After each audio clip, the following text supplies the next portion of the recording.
के तपाईलाई थाहा छ आज हरेक दिन अमेरिकाबाट युरोप जाने 1500 जहाज आन्ध्र महासागरमाथि रहेको हवाई सुरुङ मार्ग भएर युरोप छिर्ने गर्छन्।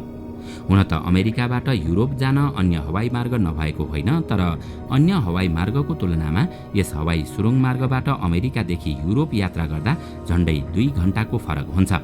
अब तपाईको मनमा लाग्न सक्छ आखिर के हो त हवाई सुरुङ मार्ग अर्थात् जेट स्ट्रिम टनल। दर्शकवृन्द, आउनुहोस् आजको यस श्रृङ्खलामा हामी अमेरिकाबाट युरोप जाने हवाई जहाजहरूले सधैँ आन्ध्र महासागरमाथिको अदृश्य हवाई मार्ग मात्र किन प्रयोग गर्ने गर्दछन् भन्ने विषयमा विशेष चर्चा गर्नेछौँ। हो, आज प्रत्येक दिन अमेरिकाबाट युरोप पुग्ने करिब 1500 हवाई जहाज मध्ये धेरैजसो जहाजहरूले यही आन्ध्र महासागरमाथि रहेको विशेष रुटको प्रयोग गर्ने गर्दछन्। यो एक प्रकारले जहाजहरूको अदृश्य हाइवे हो। यो हाइवेमा जहाजहरू 60 किलोमिटरको दूरी कायम गरेर अघिपछि उड्ने गर्दछन्। दायाँ बायाँ यिनीहरू बीचको अन्तर 30 किलोमिटर मात्रै हुन्छ। अल्टिच्युडको चर्चा गर्ने हो भने यी जहाज एक अर्काबाट 1000 फिट अर्थात् करिब 305 मिटर मात्रै तलमाथि हुन्छन्। त्यसो त यस मार्गबाट यात्रा गर्दा एकैपटक धेरैवटा जहाजहरू एक अर्काबाट निकै नजिक हुने गर्दछन्। अब प्रश्न उठ्छ कि सम्पूर्ण आकाश खाली भएको अवस्थामा पनि किन पाइलटहरूले एक अर्कासँग जोखिम मोलेर यही हवाई मार्ग प्रयोग गर्ने गर्दछन् त? वास्तवमा हवाई जहाजको यो अदृश्य हवाई मार्ग करिब 100 वर्ष पहिले पत्ता लगाइएको हो। सन् 1920 मा वासाबुरो ओइसी नामक एकजना जापानी मौसमविदले अनुसन्धानका लागि आकाशमा धेरैवटा बेलुन पठाएका थिए। त्यतिबेला उनले अनुसन्धानबाट के पत्ता लगाए भने 30 देखि 40 हजार फिटको अल्टिच्युडमा आकाशमा एउटा अदृश्य शक्ति रहेको छ जसले बेलुनलाई तीव्र गतिमा पूर्वतर्फ धकेलिरहेको हुन्छ। त्यतिबेला उनको त्यो अनुसन्धानबारे संसारले त्यति ध्यान दिएन, तर त्यसको 25 वर्षपछि दोस्रो विश्वयुद्धका क्रममा एउटा यस्तो घटना भयो जसका कारण ती जापानी मौसमविदको अनुसन्धानलाई गम्भीरतापूर्वक लिन थालियो।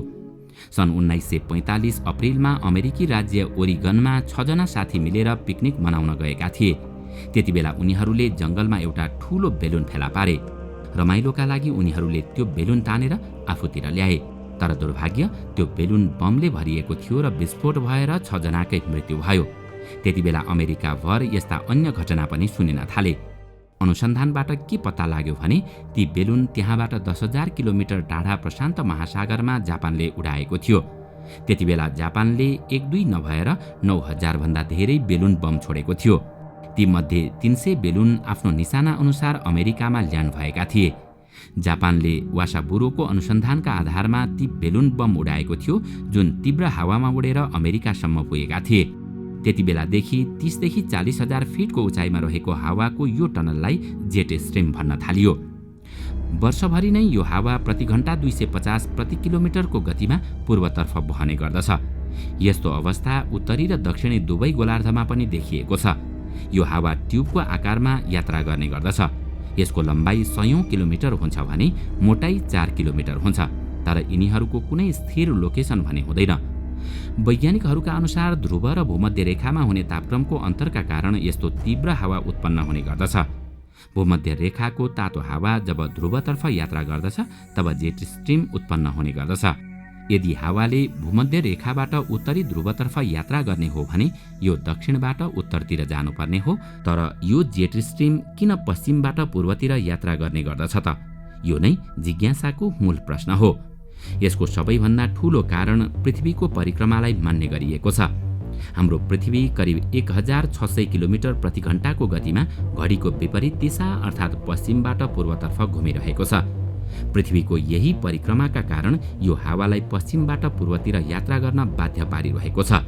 आज हरेक दिन अमेरिकाबाट युरोप जाने 1500 जहाजले यही हवाई मार्ग प्रयोग गर्ने गर्छन्। अब तपाईको मनमा लाग्न सक्छ आखिर किन यस्तो जोखिम मोलेर सयौं हवाई जहाजहरूले एउटै हवाई मार्ग प्रयोग गरिरहेका छन् त? सन् 1952 देखि जहाजका पाइलटले जेट स्ट्रिम बारे ध्यान दिन थालेका थिए। जसरी प्रशान्त महासागरमाथि जेट स्ट्रिम हुन्छ त्यसैगरी अमेरिकाबाट युरोपको यात्राका क्रममा आन्ध्र महासागरमाथि पनि जेट स्ट्रिम हुनुपर्ने उनीहरूको अनुमान थियो। यात्राका क्रममा पाइलटहरू आफैले जहाजलाई जेट स्ट्रिम भित्र लिएर जान्थे, किनकि 250 किलोमिटर प्रति घण्टा चल्ने हावाले जहाजलाई अगाडि धकेल्ने गर्दथ्यो। यसबाट जहाजको गति तीव्र हुन्थ्यो भने इन्धनको खपत पनि कम हुन्थ्यो। साथै जहाजमा टर्बुलेन्स पनि कम हुन्थ्यो। यसैगरी युरोपबाट अमेरिका जानु पर्यो भने पाइलटहरू अर्कै रुट प्रयोग गर्दथे र जेट स्ट्रिमबाट टाढै रहन्थे, किनकि त्यो हावा विपरीत दिशामा हुन्थ्यो, जहाजलाई उल्टो असर पर्दथ्यो। समय बित्दै गयो र हवाई जहाजले तीव्र गतिमा प्रगति गर्दै गयो। तमाम पाइलट पूर्वतिर जानका लागि जेट स्ट्रिमको प्रयोग गर्न थालेका थिए। त्यसपछि जेट स्ट्रिममा हवाई ट्राफिकको समस्या देखिन थाल्यो, जसबाट दुर्घटना हुने सम्भावना धेरै भयो। एटिसीले मौसमको हिसाबले रुट प्लान बनाउने गर्दथ्यो। एटिसीमा जडान गरिएको रडारले जहाजको लोकेसन पत्ता लगाउने गर्दछ। त्यही लोकेसन अनुसार एटिसीले कुन जहाज कति अल्टिट्युडमा र कुन गतिमा उड्ने भन्ने निर्धारण गर्ने गर्दछ। तर समस्या के थियो भने ती रडारको रेन्ज त्यति धेरै हुँदैनथ्यो। यसले धेरैभन्दा धेरै 128 किलोमिटरको रेन्जमा रहेका जहाजको अवस्था मात्रै पत्ता लगाउन सक्थ्यो। त्यो रेन्जभन्दा बाहिर निस्केपछि जहाजको अवस्थाका बारेमा प्रत्येक 14 मिनेटपछि सेटेलाइटले उच्च रेडियो फ्रिक्वेन्सी मार्फत कन्ट्रोल टावरलाई सूचना पठाउने गर्दछ। तर यो 14 मिनेटमा त जेसुकै पनि हुन सक्छ। त्यसैले सन् 1965 मा एउटा नयाँ प्रणाली प्रयोगमा ल्याइयो। यसलाई नर्थर्न एटलान्टिक अर्गनाइज्ड ट्र्याक सिस्टम अर्थात् NATOTS भनिन्छ। यो प्रणालीमा अमेरिका र युरोप जाने उडानका लागि धेरैवटा उडान मार्ग निर्धारण गरिए। ती उडान मार्गलाई आन्ध्र महासागरमाथि 4वटा मुख्य केन्द्रहरूले नियन्त्रण गर्ने गर्दछन्। पहिलो छ न्युयोर्क ओसियानिक सेन्टर, जसले सुरुवाती क्षेत्रलाई नियन्त्रण गर्ने गर्दछ। त्यसपछि क्यानाडाको क्यान्डर न्युफाउन्डल्यान्डले आफ्नो क्षेत्रको नियन्त्रण गर्ने गर्दछ। सान्टा मारिया ओसियानिक सेन्टरले बीच भागको नियन्त्रण गर्ने गर्दछ भने सान्विक ओसियानिक सेन्टरले उत्तरी क्षेत्रको नियन्त्रण गर्ने गर्दछ। NATOTS का जम्मा 6वटा मार्ग छन्, जसको नाम NAT-A देखि NAT-F सम्म राखिएको छ। टेकअफ भन्दा पहिले पाइलटका लागि यी मध्ये कुनै एउटा मार्ग निर्धारण गरिएको हुन्छ। यदि उडानको क्रममा कुनै एउटा मार्गमा धेरै ट्राफिक भयो भने जहाजलाई उडिरहेको मार्गबाट अर्को कम ट्राफिक भएको मार्गमा पठाइन्छ। यी मार्ग यसरी निर्धारण गरिएको छ कि जसबाट ट्राफिक पनि नियन्त्रण होस् र अमेरिकाबाट युरोप जाने जहाजलाई टेलविन्ड पनि प्राप्त हुन सकोस्। पछाडिबाट आएर जहाजलाई अगाडि धकेल्ने हावालाई टेलविन्ड भनिन्छ। यी मार्गलाई प्रभावकारी बनाउनका लागि दिनमा 2 पटक वेदर सेटेलाइटको प्रयोगले जेट स्ट्रिमको लोकेसन हेर्ने गरिन्छ र त्यही हिसाबले जहाजको मार्ग तय गर्ने गरिन्छ। NATOTS का 6वटा मार्गलाई सधैँ जेट स्ट्रिमभित्र नै पार्ने गरिन्छ, ताकि यदि 5 वा 10 मिनेटसम्म जहाजको लोकेसन एटिएसमा अपडेट नहुँदा पनि जहाजको अटोपाइलट सिस्टमले NATOTS को अवस्था अनुसार आफ्नो गति, अल्टिट्युड र ल्याटिट्युड मेन्टेन गर्न सकोस्। यही कारण अमेरिकाबाट युरोप जाने जहाज सधैँ जेट स्ट्रिम मार्ग भएर उड्ने गर्दछन्। तर युरोपबाट अमेरिका जाने जहाज भने जेट स्ट्रिमभन्दा टाढा भएर फर्कने गर्दछन्।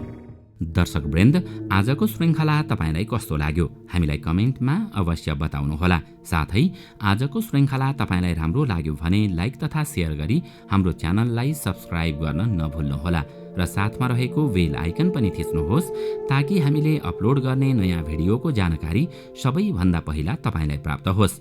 आजका लागि यति नै। अर्को भिडियोमा अझै रोचक तथ्य लिएर आउने नै छौँ।